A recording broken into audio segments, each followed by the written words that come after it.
Hi, and welcome to Making Homemade Dog Treats for Your Favorite Friend from www.myhomemadedogtreats.com. So today's recipe is banana pecan dog cake, and it smells so barkalicious good.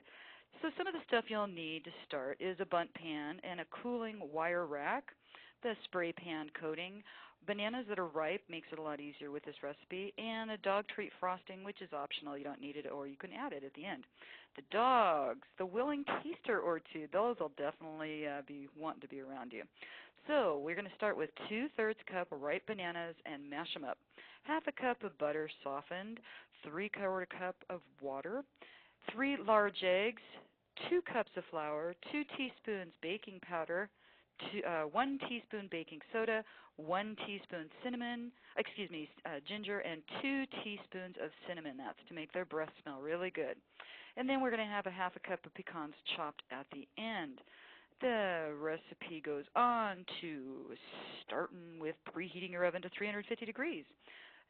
Whisk your flour, baking powder, baking soda, cinnamon, and ginger in a medium-sized bowl. If you use a whisk to mix it all up, it incorporates it really well.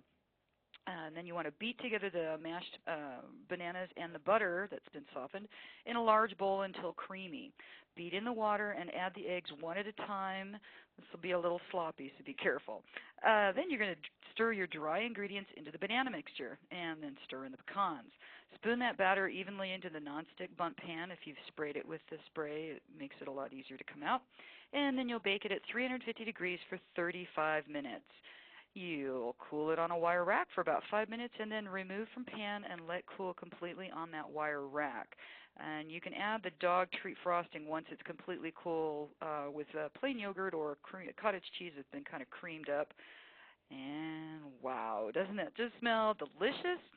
Your dog will love this dog cake recipe made just for them. But remember, this is a special treat, and your dog needs to enjoy just a small piece in moderation.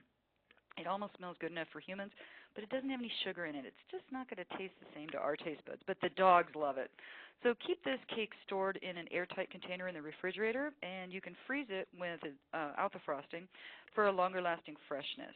And check back soon for another recipe at www.myhomemadedogtreats.com, where every recipe has the official Madison bark of approval. Bon appetit!